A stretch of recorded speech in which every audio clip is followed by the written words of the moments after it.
Hi, I'm Ariana. Nice to meet you guys. Nice to meet you too. Okay, so as I have discovered, this is both of your tour debuts. Why did you guys audition in the first place for the show? Well, I actually watched Jagged in like 2020 before they shut down. I think it was 2020 with Morgan doing Frankie, and I just felt like it was the most rawest, realest musical in my opinion. And I was like, yeah, well, I want to do that. So that was pretty much it. Like, okay, where's audition? Yeah. What about you, Dillon? So I kind of have I have a different situation with the show. My brother played the role of Nick on Broadway and he kind of like it just developed the role over time. So I've been there since the beginning, since 2018. I saw the first production at ART, and then I saw it when it transferred to Broadway. And then I just watched it evolve over time. And so when I got the audition from my agent for the show, I was like, oh my gosh. I immediately called my brother and I was like, Derek, this is insane. And he was like, oh my gosh. And like stuff like that doesn't normally happen. So like to be able to audition for it and then book the role and go through an entire audition process to get it's been a whirlwind of emotions. But having his guidance and doing the show and doing the show around the country has been an amazing experience. That's like the craziest thing ever. All right, it's wild. Does it feel like some pressure in a sense, or do you go out of your way to have a different portrayal? Like, is that in your head at all? Naturally, we're 7 years apart, so there's already like a generational difference. So like the way that he grew up when he was younger is different than I grew up. Like we were just involved and surrounded by different things politically and socially. So there's already going to be like a different aspect of it. But I feel like I do my own thing with it, with paying homage to what's been done before. So I feel good about it. That's a crazy little tidbit. Yeah. And it's funny because there's some things that we both share that he used in the original production and I get to use around the States. So like our shoes, like I wear his shoes that he wore on Broadway. Like so those are those things. And that was my choice. Like I think that's such a cool thing. And so like those little things that make, Nick important to both of us. So yeah, that's like, yeah. That's so, I did not know that. That is crazy. But you definitely both of you make the characters your own. And it's what's weird about the show. Like I came into it blind. Like I didn't like I've heard Alanis Morissette music before, but I didn't listen to the cast thing. I kind of knew of the storyline and I knew that it was going to be different than I would have expected. That it wasn't like your typical jukebox musical is usually, oh, we're having fun, we're all building up to like this big song, and it's mostly based on building up to this big song. But the songs are so seamless and actually tell the story. But your characters are also so frustrating because that's just how people are in real life. How did you kind of get into the mindset and kind of create the character for your own portrayal? That's good. I would say honestly speaking, right now in this point in time of the tour, I there's not much prepping for me to. I've done this so many times. Like, okay, cool. I already know. Let me take a deep breath and jump into my character. Good little in and outs. But I would say prior to, I did have to do a lot of research, like involving without spoiling addiction or like sexual assaults and things like that, or adoption. I did do that. That was a lot. But yeah, so that was pretty much my character building and jumping into character for me. Yeah, you had the experience with your brother, but of course you have your own twist and your own experience. What about you, Dillon? Yeah, I tend to look back from when I was in high school, and I remember the kids that were always like going to take college courses in high school and just watching how they the overachieving student, watching how they had like no social life and like were just constantly like at home working or doing homework, and how it kind of desocialize them, I guess, in a sense, like where they weren't able to like hang out with anybody or do anything. So I used that as a springboard for things. Also looking at our world politically, and so like in the social climate of today, and seeing how the youth is and how they take on certain things, or things that their parents learned, they take those things on and have to like reevaluate. So when Nick has to makes discoveries in the show, I look at it from a more conservative, youthful mind that's not so open-minded, and that's what I feel like Nick speaks to, is the kids who were growing up a certain way, who aren't as progressive in their own world, but learn more things to become a better human. Yeah.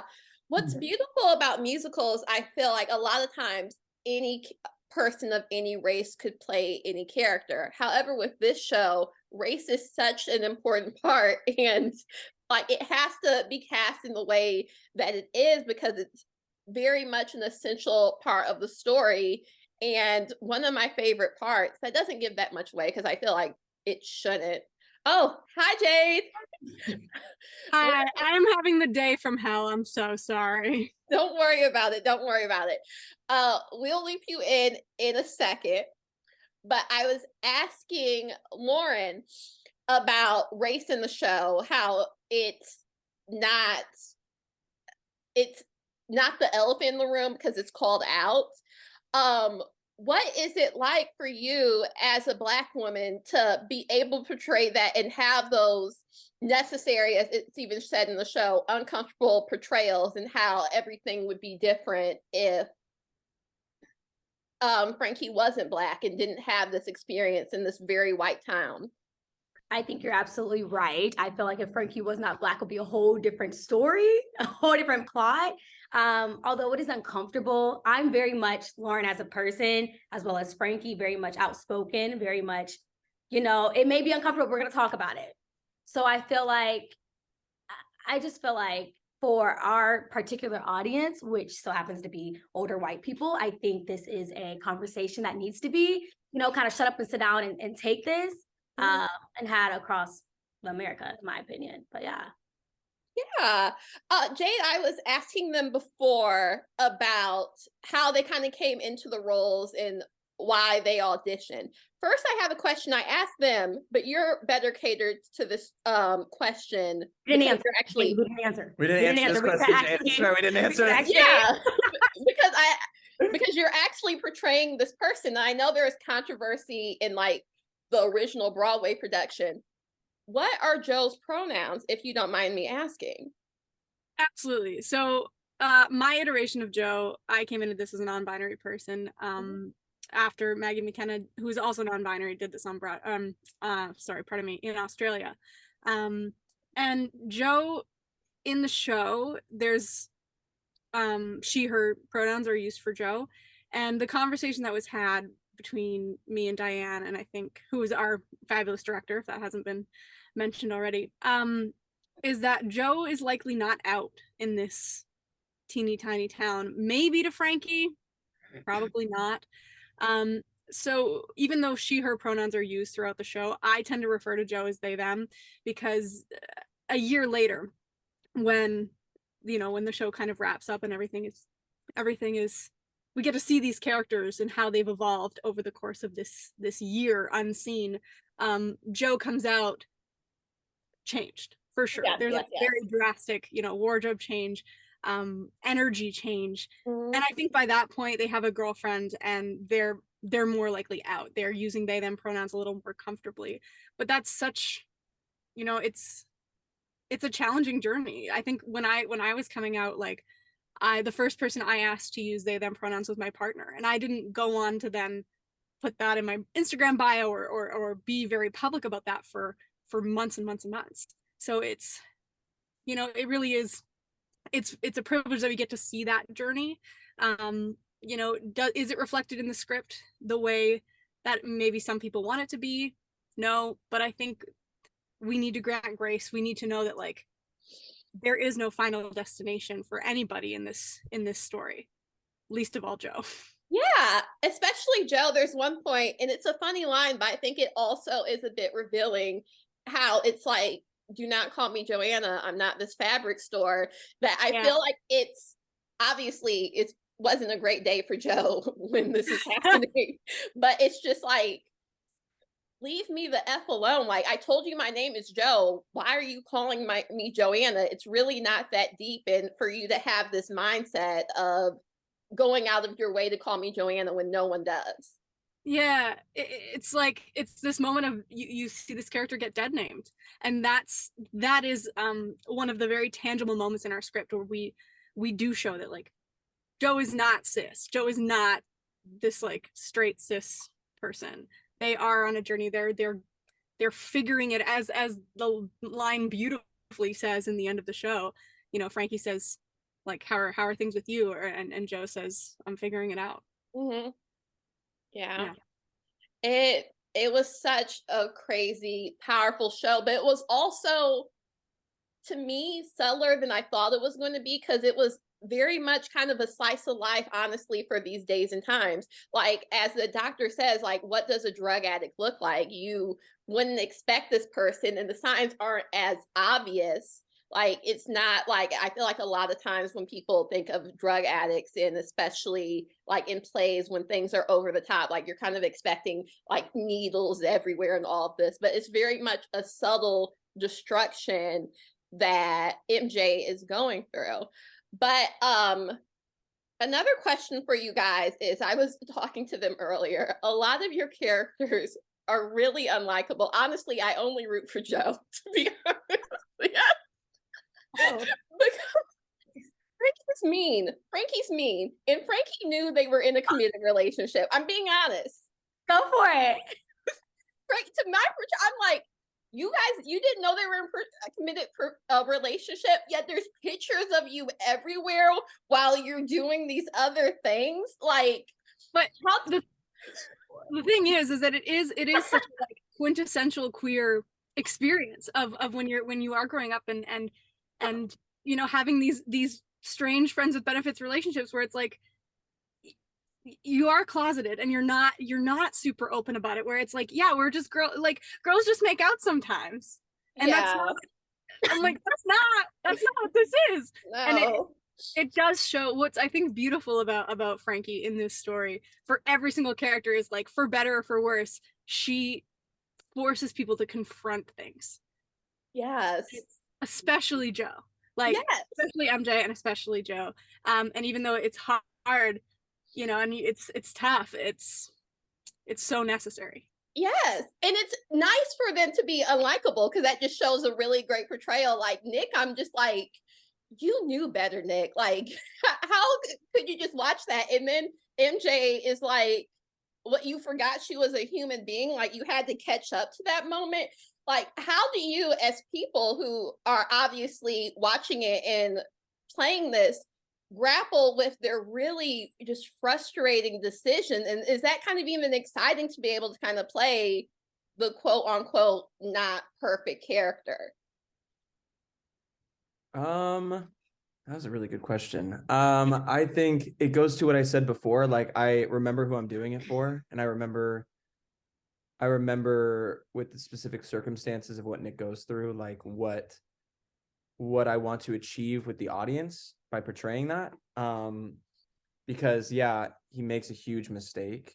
And I mean, I hold up a sign, don't stand up, or don't stand by, or stand up, don't stand by. Sorry. Mm-hmm. And what that means, I mean, we all can relate to that in some way. Like, I remember when I was younger and I watched people get bullied, or like I watched people go through really hard traumatic things, and I would just watch it happen and not do anything, although I was close.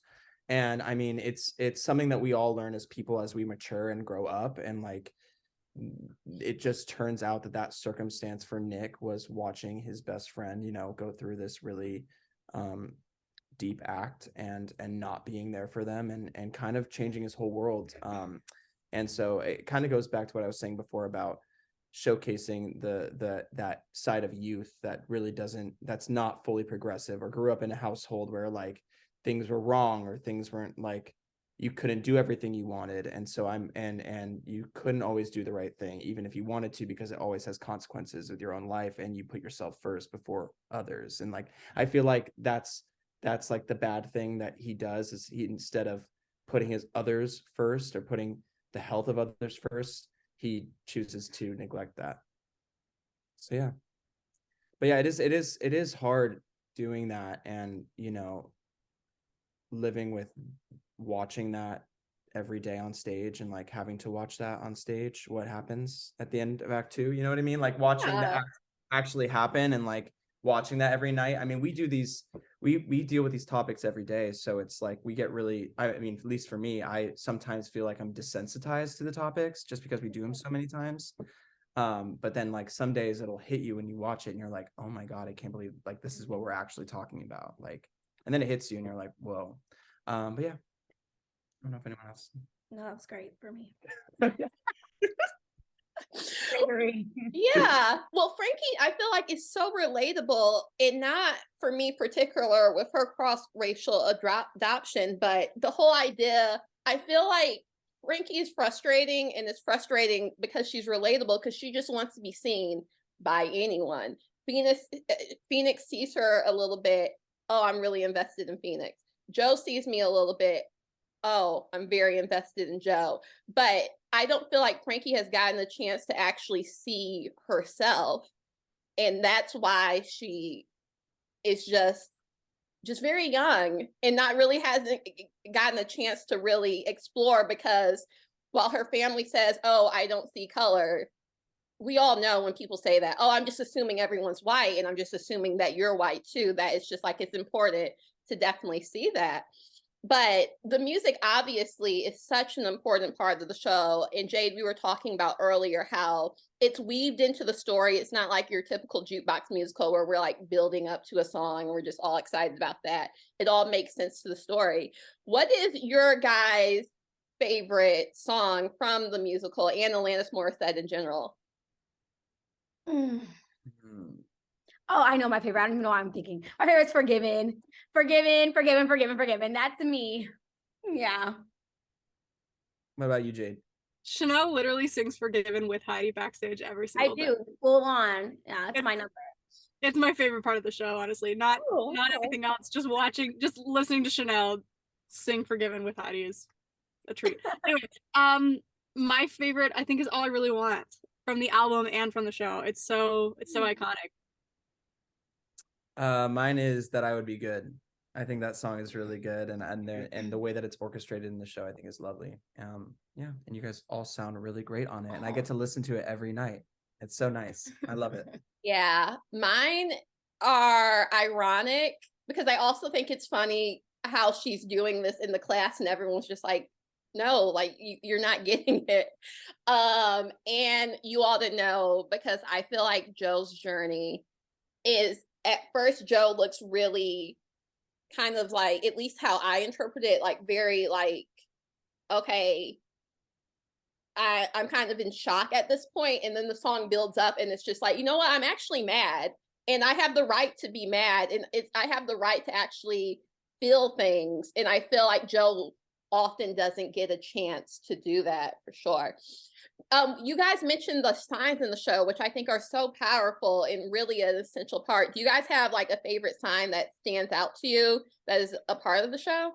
Yeah, actually, there's a sign that was added recently, fairly recently, like a few months ago, by Jenna Vanna Slander, who plays the MJ Avatar. She does the couch dance, if you're familiar. Yeah. So she, when a lot of the protests in Iran were happening, for freedom, she pitched to our props team to incorporate some of the signs from that protest into our show. So there is now a sign in the show that is brand new for the past few months. That's the Women Life Freedom sign from that protest, and that's my favorite personally. What about you guys? Oh no. Oh no, you go. I think honestly, wait. There's a sign. My bad. There's a sign in there that says, I want to say, I don't know verbatim, correct me now in the middle of me talking, both you guys. No fear. Oh, fear has no place in our schools. Boom. Fear has no place in our schools. That one. It's really, really good, especially with all that has transpired in the past few days. Yeah. It's literally the state you're performing. And that's the thing too, like as we travel around the country and go through this for a year, like things like this are going to happen. And we were just talking about it in the car yesterday, that like because that happened, people have even a new view of that whole scene. And like when they see that, they're going to be transported. And because we're in Michigan right now and that just happened in East Lansing, like you can, I mean, yesterday no one clapped for it. Oh, I know. And it was like you can hear a pin drop in the audience. And that's just like it's I don't know, it's wild with the times and just what the show's about and how like we can just portray all these different, you know, these topics and how they can relate like from day to day, and you never know when they're going to relate, but when they do, I mean, I have a different meaning and different love for the show when those things happen. So it kind of made me reevaluate like everything that we're doing, and like, wow, people really can connect to this show in different ways. Yeah, it's kind of beautiful and sad because when you were talking about when your brother portrayed it, how it was such a different time, but it was only a few years ago. And even you guys portraying this, let's say a couple months ago, it feels different this time around, that it's such an evolving show based on an album that came out in 1995. Yeah. Why do you think Alanis Morissette music resonates with so many people? I feel like because of the time period that it was made in, the album, there was a lot of there's a realness to it that wasn't yet discovered during that time. And so I feel like because of that, because it was so progressive for its for when it came out, there was basically like speaking for what needs to change. And as we see as time goes on and evolving and living, it, you know, these things do come out into fruition. And so like when they don't, like we go back to the album and hear all these amazing songs, and they, you know, they resonate even in today's world. And that's like, I mean, even doing this show and each character singing their own song and stuff, it's like everyone has a different meaning for the music, you know, and everyone has a different way that they connect to it. And so I feel like that's just this, like, that's why it's still around today. Yeah, Alanis, when this album came out, like it was, the music is so visceral. It lives in such a like a heart-wrenching emotional place, and it gave people permission to feel all of these really big feelings that especially women were told not to. Like to have this like really feminine rage in a lot of her music, especially in You Oughta Know, was a game-changing moment. It was something, you know, we saw a lot in like the punk scene and a lot in like the metal scene, but hadn't hit mainstream radio stations. And then now you have this person on the radio singing, you know, Would She Go Down on You in a theater? And everyone's like, what? Who is this? And so now when things unfortunately haven't gotten a whole lot better, giving people that permission again through this story, you know, told with her music, to just like crack your heart open and feel something, and it's okay. I think resonates with people in a big way. Yeah. What about you, Lauren, who I feel like Frankie is the quintessential Alanis Morissette girl? Complicated. For me, I always say when people ask that question that she was just before her time, I feel like she's just, oh, I can't say that word here. She's just very real, very honest in whatever situations that are happening. I feel like for simply like me arguing with my mom, or me like, oh my gosh, you're getting on my nerves, let's go ahead and play about it. How they made these songs fit the current feelings, which still, in my opinion, conveys from when she was singing it or performing it. I feel like it's just really relatable and honest in that moment. Yeah. For you guys, what's an artist or a group that you resonate with so much that you would love for a musical to be based on? Oh, okay. Let's think. Jay. Man. I want a Florence and the Machine musical so badly. I think it would be so great. Anyway. I don't even know. I've never thought about that. Ooh. Okay. Hear me out.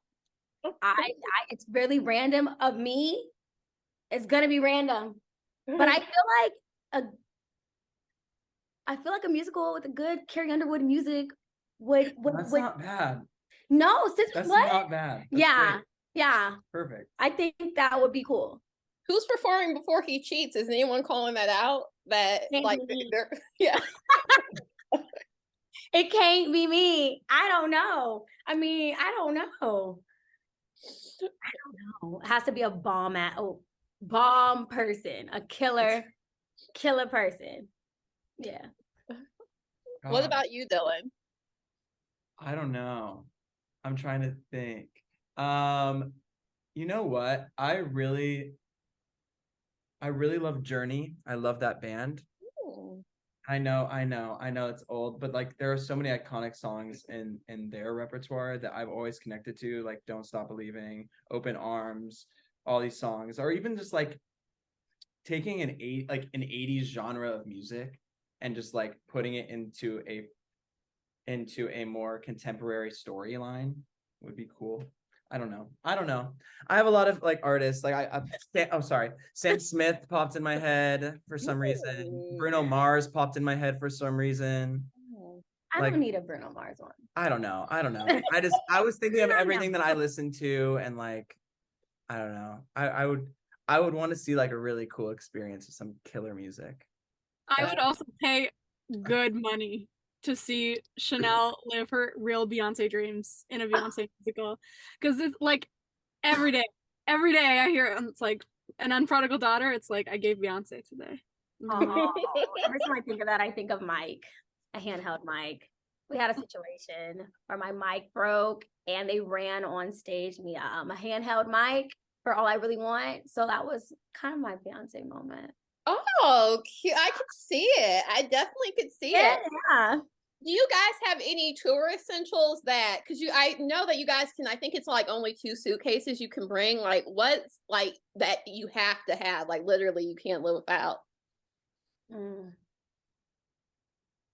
My humidifier. Low key, seriously though, because it gets really dry in these hotels. Like I don't know what it is, the air that they use or whatever, but every hotel I have issues with my voice. And so yeah, nice humidifier is I can't live without it. You can't live without it on tour, I would say. But well, being realistic. Well, I don't know what I can't live without. Clothes. Literally clothes. There's this specific trail mix from Trader Joe's that I always have. That's just like with me constantly. Kit Kats. Chanel likes Kit Kats. Yeah. Essentials. Yeah, your essentials. I don't know. Jade? Mine's my dog who's here.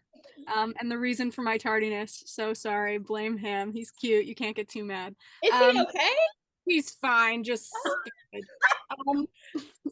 big. I love big dogs. I didn't want it. No offense to small dogs out there who are for some reason watching this, but I wanted it to be a big dog. Yeah. So him. That's my one thing I can't live without. Even though you drive me crazy. Is there something that you guys try to do in each city, just while exploring? Yeah, I try to get out at least once per week. At least once, tell myself, go out and do something that's outside of Jagged. So yeah. I try to find new coffee shops. My mom just bought me a little coffee shop diary thing. So like every coffee shop that you go to, new coffee shop, you document it with like a picture and like the location and where it was. So I have like one of those now. So that's giving me motivation. So yeah. That's cool. What about you, Jade? I don't know. I don't do a whole lot, if I'm honest. This show is exhausting. So I do try and like walk around when we first get to a new city, like just try and like get my feet on the ground and like get a sense of the area. But I don't know. They're spot on. Coffee, groceries, sleep. My last question is, we kind of get a semi-year time jump in the end of the show, but what do you think your characters would be up to like 10 years from now? So they're in like their late 20s. No, boy. I've always thought that for Frankie, I feel like it'll be a topic within the household that's not uncomfortable. It's something that's pretty talked about sometimes. I feel like I would have a relationship with at least one person within my actual family, I should say. Actual family, is that the word I'm looking for? Yeah. Okay, my birth family. That's the word I'm looking for. Yeah. Yeah, I feel like I would be into getting to know myself. What about Nick? Is he president? Did he finally let go of I was his just thinking, unrealistic I expectations? think I think he wouldn't. I don't think he ever goes back to Harvard, but I do think he does go to a good school and does get a good degree later on. But then I do feel like he does come back to his town and he becomes like mayor or something, or just something where he can make change and where he can help other people grow the same way he did, type of deal. I could see mayor. Yeah, but I do feel like it'd be Mayor Healy. Honestly, I see him. I think he would be a social worker. Honestly, I think yeah, I do agree that it would just kind of rack him up, as because I feel like he kind of just sees like, man, just because I've been trying to live up to people's expectation and not disappointing people, I just became a version of myself that I just don't like. I think it would be a huge mirror moment. But what about Joe? That's such a good question. I haven't thought a whole lot about this, if I'm honest, but I do think that Joe's so dramatic and intense that they probably would have gone on to study some sort of like done some sort of creative study. I'm sure they went through a Hey Mama's phase like a Hey Mama's lesbian phase in college, which if you don't know what that is, it's essentially like the like F boys of the queer community. Yeah, and then I hope that they would have like figured it out and just like expressed their intent, like learned how to like express their feelings not by screaming at people in a 3-minute production number, and just like figured out how to like have a healthy relationship with that kind of communication that they want with Frankie. Do you think Joe and Frankie would be together or be friends? I don't know. I think they're probably friends. I don't know if they would have gotten back together. Chanel said. No, but I would be friends. I think they'd be friends down the road. Yeah. Yeah. I think hindsight would all be just like, oh, hey, you know what? We were just young and didn't know a thing in Connecticut, which is very telling. But thank you so much for taking the time to talk to me. This was so much fun. And I love the musical. It was beautiful. I don't hate Frankie. I love to hate Frankie. So I'm not completely ragging on her. But thank you so much. I hope you have a great day and a safe and wonderful tour. You Thank too. you so much for having us. See ya. Awesome. Thank you. Nice to meet you. Bye. Bye.